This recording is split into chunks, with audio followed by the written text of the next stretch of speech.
What are some of the most memorable times you've had from that team, Key? We just had a blast though, Jay. Right? I mean, it was one of those deals where I got there through a trade from the Jets. The Bucs won the trade. The Jets didn't win the trade. I got what I wanted. I got paid and I got my ring. Something that Tampa Bay wanted to, they needed a receiver. Bertie Manuel was there before me. So what they did is they got rid of Bertie Manuel.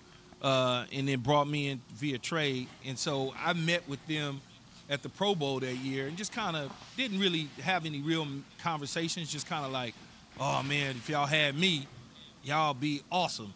And then like a couple weeks later, the conversation started. I just was messing with Coach Dungy and them because they were coaching the NFC side. And then at that point, they see a dude, they like, okay, we might be able to do something. But just in general with the team, as time went on, it was like I've always equated it into a rock star team because of the personalities that we had, whether it's Warren Sapp, Simeon Rice, Derek Brooks, on the Mike Allstott, myself, then once we got John Gruden as a coach who had his own personality, Monty Kiffin had a personality. So when we would travel with like crazy motorcades and stuff like that where you really don't, you might see 2 motorcycle cops in front of a bus and that's pretty much it.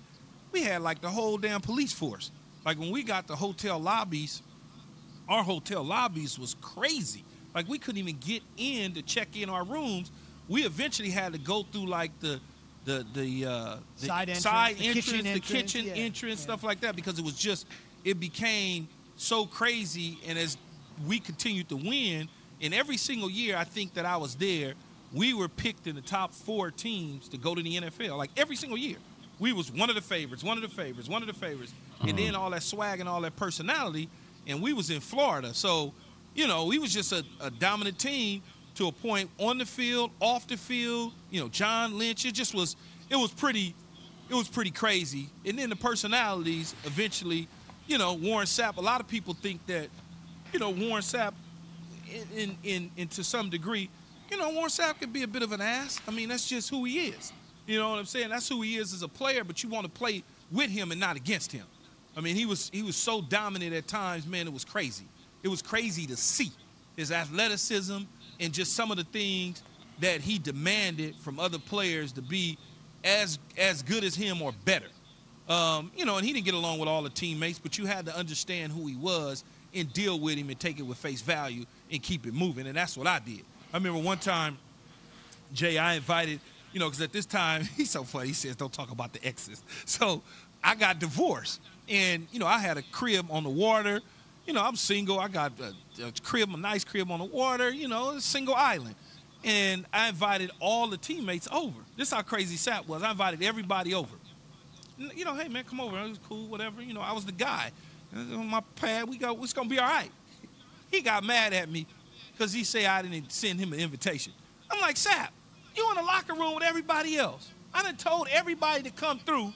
He wanted me to walk up to him and be like, come over, Warren. Personal. And I'm like, man, I'm not.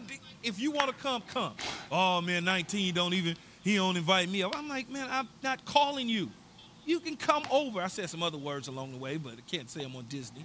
But it was fun, man. It was always fun, to see him in the Ring of Honor, see him get his Hall of Fame jacket, Derek Brooks, John Lynch now, all that, to be a part of that for the 4 years or so that I was there was something special. I think we could have won at least another championship, but for whatever reasons, the egos got in the way, and our coach decided that he was going to run the organization and not Rich McKay anymore, and pieces started to fall apart. That proves the point that it's so delicate, man. Oh, it is. That margin of error, right? And the one thing I will give you guys both credit, knowing you both, because I've known Sapp since way back in the day, even when I lived down in Miami and hung out with him a lot of times. Like, the fact that you guys are able to find middle ground, like that conversation for me, I even went on our Twitter feed. It ain't never personal. But you hear stories, man. It ain't never personal. Between you two, the fact that you guys can come together like that, that's special, Jay, man. It ain't never personal. It'll never be personal with me. Because as I always said, and I continue to say it, if you got a problem with Keyshawn Johnson, you got a problem with yourself. Because I ain't got no problem with nobody. I get along with all my ex-teammates, ex-coaches, whatever the case is. Like I said, John Gruden deactivated me and eventually traded me to Bill Parcells. Bill Parcells traded me from the New York Jets to the Tampa Bay Buccaneers. I spent the hour and a half on the phone with John Gruden prior to him taking the job of the Oakland Raiders the second time around. I spent the hour going over personnel with him and what I thought about the team. I ain't got no problem with that. None at all. In fact, John Gruden tried to come back and get me after my first year here working for ESPN. Him and Bruce Allen reached out to me and my agent for me to come and play the second half of the season after retirement with the Tampa Bay Buccaneers after I was removed from the team 3 years later. They ain't got no problem with that. None at all, because that's not who I am. I don't really care about that sort of superficial behavior by people. Yeah, I mean, it's sports. It's big boy stuff, right? You just boy. got to deal with it. Big boy stuff. Put your pants on. Let's go. Thanks for watching ESPN on YouTube. For live streaming sports and premium content, subscribe to ESPN Plus right now.